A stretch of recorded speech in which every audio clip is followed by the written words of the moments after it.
lot of the times law enforcement officers rely upon the judgment of other officers. So if someone says gun, gun, gun, and one starts shooting, guess what? All the others are going to start popping too. Happens very often if it's more than one officer. That's why how you end up with, 5, 6, 7, 8, 10 gunshots, because there's multiple officers shooting. Each one shoots 1 or 2 rounds. You get to that number quickly, my friend. So this whole concept that progressives always love to use about like, they shot him 10 times. Bro, it's like 4 shooting. What do you expect? That's what's going to happen, dummy. And guys, check this out. Hold on. Let me go to my, I just commented this. Yo, Andrew Schultz, the fraud, in cold blood, and then the Trump administration called him a domestic terrorist. I see the administration. Let's talk about what happened in Minneapolis. ICE murdered an American citizen in cold blood, and then the Trump administration called him a domestic terrorist.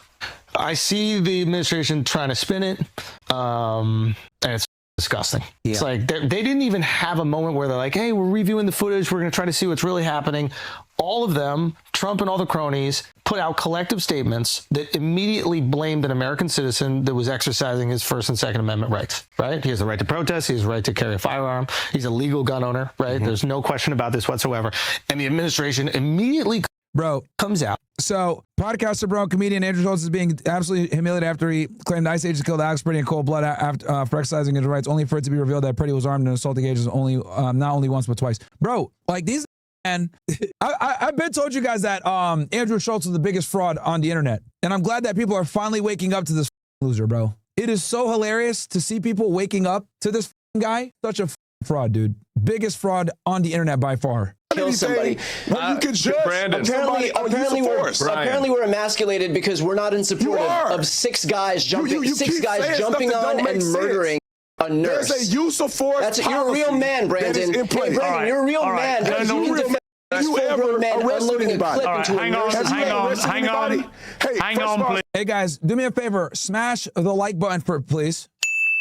Smash the like button. Brandon's getting really emotional here. He shouldn't be. I mean, he has the truth on his side. There's no need to freak out. Like, these people are just showing how dumb they are. And the other thing, too, also, that Brandon is failing to show. Okay, let me show you guys the case law, okay? So, let's go through this. All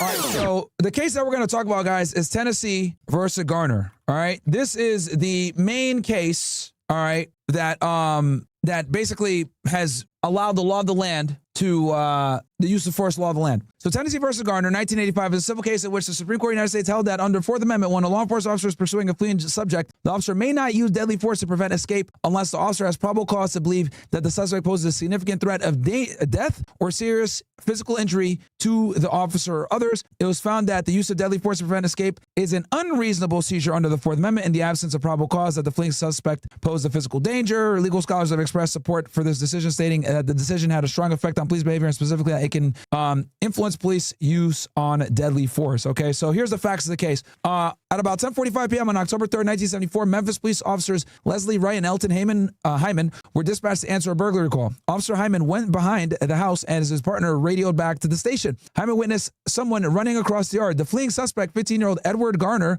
stopped at a 6-foot chain link fence. Using his flashlight, Hyman could see Garner's face and hands and was reasonably sure that Garner was unarmed. After Hyman called out police, halt, Garner began to climb the fence. Believing that Garner would certainly flee if he made it over the fence, Hyman shot him. The bullet struck Garner in the back of the head and he died shortly after. An ambulance took him to a nearby hospital. $10 and a purse taken from the burglarized home were found on his person. Hyman acted according to a Tennessee statute, a state statute, and official Memphis Police Department policy authorizing deadly force against the fleeing suspect. The statute provided that if, after notice of the intention to arrest the defendant, he either flee or forcibly resist, the officer may use all necessary means to effect the arrest. That's some real cowboy shit right there. Real shit.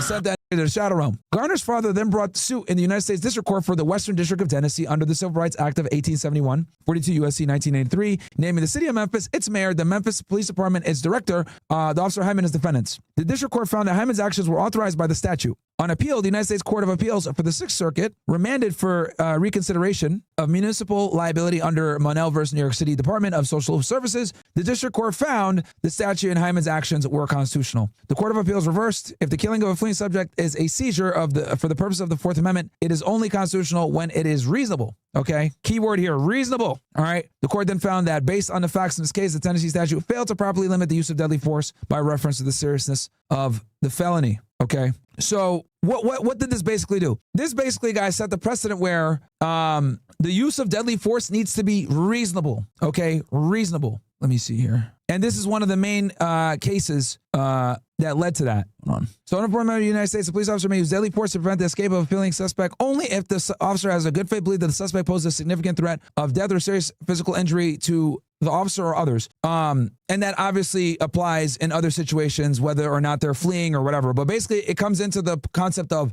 reasonableness. Okay, guys? It doesn't have to be true. It doesn't have to be perfect. It just needs to be reasonable. Okay. And then let me go Graham versus Connor. That's the other one as well. Sorry. So Graham versus Connor is the other one. Boom. Okay. So Tennessee versus Graham versus Connor was a United States Supreme Court case in which the court determined that an objective reasonableness standard should apply to a civilian's claim that law enforcement officials use excessive force in the course of making an arrest, investigatory stop, or other seizure of this person. Okay. So the outcome of the case was the creation of an objective reasonableness test in examining an officer's actions. That test over time via case law would evolve to a standard that could be summed up as, given the facts known at the time, would a similarly trained and experienced officer respond in a similar fashion. Okay. So these two cases, guys, are basically the backbone, right? Obviously, Graham versus Connor is more direct on this topic, but also Tennessee versus Garner. These two cases are the backbone of use of force in the United States. Okay. These two cases. So again, and I want to be clear about this, guys. It doesn't matter if they're right. It doesn't matter if the person wasn't actually armed. It doesn't matter what we find out after the fact. The only thing that matters is, what did the law enforcement officer or subject know at the time the trigger was pulled? Okay. So Graham versus Connor and Tennessee versus Garner, right? Hold on. Yeah, Graham versus Connor and Tennessee versus Garner are like the two big use of force landmark cases in the United States. All right, and this is why I get mad at these Brits, because they don't know what the fuck they're talking about. They don't even know these cases. Please, hang on. We can't hear you when you all talk. When you all talk at once, nobody hears any of you. Tim. Yeah. Guys, give me one in the chat if that makes sense. Again, the name of the cases are Graham versus Connor for objective reasonableness, and Tennessee versus Garner. Sorry, Graham versus Connor, and then Tennessee versus Garner with a G. Okay, give me ones if that all makes sense. But these are the two big use of force landmark cases in the United States that have set the precedent. Yeah. So I have a couple of things on this question of whether I've been an officer. This appeal to authority. I haven't, but you know who has? The chief of police of Minneapolis. The chief of police of Minneapolis. Excuse me, Brandon. Let me finish talking. The chief of police of Minneapolis gave a press conference. Shot Freddie. Brandon, let him talk. Well, actually, that's a good point. Smash the like button. We got only 982 likes. Let's get to 2,000. I am going to do an experiment, guys. I think I'm going to cut to Kick here only, and OSS, of course. Kick and OSS only, and then go from OSS only from there. Because I do want to do a comparison, but yeah. Point. We actually don't know the man who shot Preddy, because the federal government is hiding him, so we don't know who killed their own citizens yet. Isn't he? But we know that the chief of police of Minneapolis gave a press conference after the shooting of Preddy, where he talked about how the judgment was irresponsible, and how his police officers, every single police officer in the entire city of Minneapolis, shot 0 bullets last year. They encountered real criminals. Excuse me, let me finish. They encountered real criminals, not soy boy protesters like Alex Preddy. They encountered actual criminals. They encountered murderers, not rapists, in use of force scenarios. Assault. Yeah, they did. They encountered those people. They were armed. How many? They disarmed 1,000. According to the chief of police of Minneapolis, they disarmed 1,000. They disarmed 1,000 people last year without firing a single bullet. These morons fired 10 bullets. And this whole thing about this definition of masculinity. Okay, it's like the tough guys are the 6 mass goons pushing down a protester and then getting scared. Oh, they saw a gun and I got so scared and I've got to shoot my bullet. Boom, boom, boom, 10 times. I'm so scared. I got to shoot my bullet. Those are the masculine men? No, I'm sorry. The masculine guy was the guy standing up for the doing what men should do. Notice I was just making emotional arguments, like not dealing with facts, not dealing with individuals being armed, or using deadly weapons like a car, or being armed like a gun. Oh, bro, you guys are just scaredy federal agents. And this is the problem, guys. This is why the objectable reasonableness is so important, because if it were left to 2020 hindsight, guys, we would have like this sitting there saying like, oh, it wasn't a good shoot because like you could have totally done X, Y, Z. This is why Monday morning quarterbacking is not used in use of force situations. Because here's another thing you guys got to understand. Another reason too why objectable reasonableness is so important, right? Let's use a scenario here, right? Let's scenario one, right? I'm a cop, right? And I do a traffic stop and I'm with my partner, right? And there's a guy that's 6 foot tall. He's about 160 pounds, right? And he's starting to resist, etc. Right? I go hands on with him when he's resisting. We take him down to the ground, whatever, right? He's resisting, whatever. I can't shoot him, right? Because to shoot him would be kind of ridiculous. I can't articulate that 160-pound man coming at me when I have backup, my life is in danger, right? Especially when he has no weapon. Now let's switch the scenario. Same exact scenario, but it's a officer and she's by herself, right? It's nighttime. She does a traffic stop. This guy resists her and he tries to punch her. Well, guess what? She could pull out her gun and shoot him. And guess what? She's going to be justified. And this is why 2020 hindsight Monday morning quarterbacking never works. Because everyone is different, okay? She is going to have significantly more justification to shoot that individual than I would. I'm there with backup. I'm an able-bodied guy. I'm 6'3". This guy resists, but we're able to take him down. I can't justify shooting him. But a woman by herself, 5'4", 130 pounds, he resists, he tries to punch her, she can shoot him. And she's probably going to get off. And the reason why is because from her perspective, it is reasonable for her to shoot him. Does that make sense, chat? Same facts, different individual. This is why reasonableness is what matters when it comes to use of force. And this is why these individuals that are debating this are that don't understand this concept. Standing up for the that got pushed down, and then in exchange for his bravery, a bunch of shot him dead and unloaded. Of course, they're going to use the shaming language. No facts, just straight, oh, you're pussy. 6 bullets into his dead body while he was laying on the ground. That's what happened. Those are the emasculated men. And I wish we had more men like Alex Preddy, but unfortunately he's dead. Okay. Yeah, see,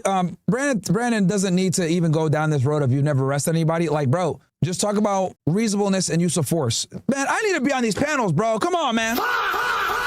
This is so frustrating to listen to, bro. So frustrating to listen to. This is a perfect example of, like, even if you're experienced and you know what it is, you might not necessarily still be the best debater or the best representative of this. Because Brandon has the floor here. Like, these dudes are Cohen and this guy right here, like, they're making emotional arguments, right? They're making arguments from a 2020 hindsight perspective. Do not debate these guys on the emotional or on the morality. Debate them on the facts and the lawfulness. Just because it's awful doesn't mean it's not lawful. I'm going to say that again.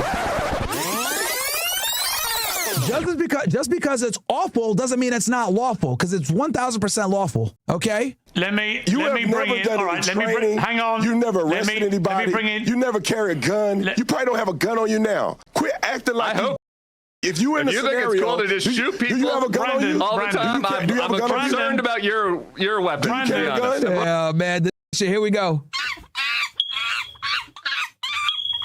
I'm concerned about your weapon based on your judgment and how big of a wuss you are. I was a police officer. Brandon, how many people did you kill? Brandon, how many people you kill? If I may, Brandon, you don't have to be packing a gun to be a real man. I don't have a gun. More than most people in my country.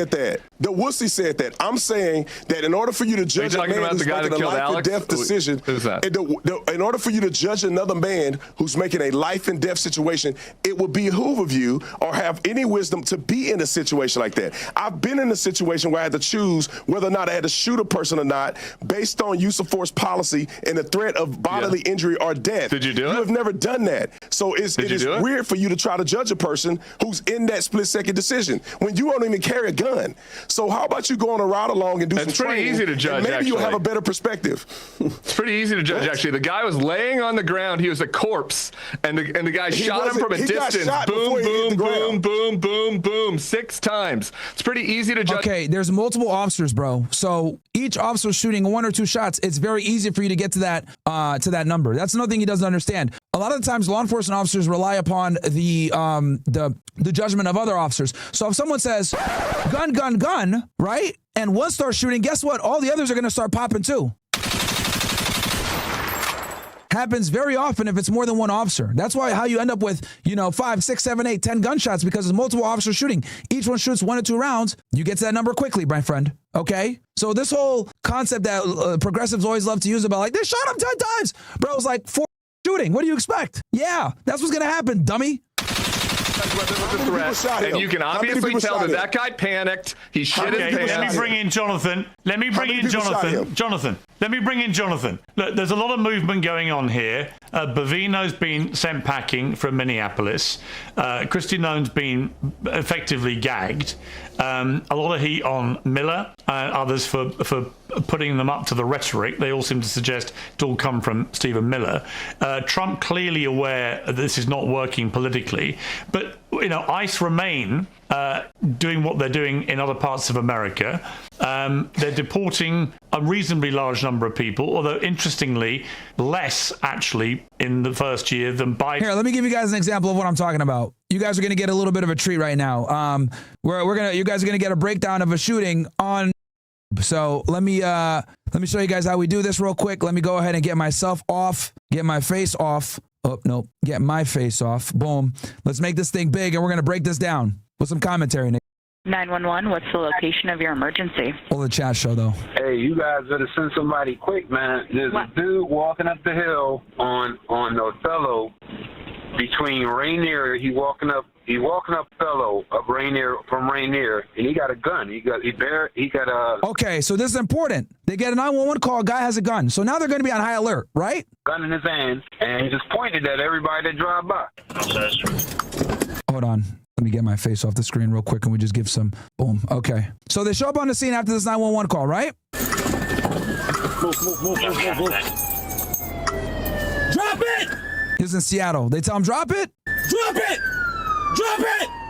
Drop it! Drop the gun! Drop it! He points it. Lit up. They all start shooting. What? Hey, behind you. So people sit there and be like, oh my God, he was already down. Why are they still shooting? Bro, it's multiple officers. They're all going to shoot because they're all in have different viewpoints. Now here's another guy. Where's he? North side of the street. This is the guy with the AR. He's gonna be on his back. Drop it! Drop it! Drop it! Drop it! So this is the cop that we saw the body the dashboard cam from, right? Drop it!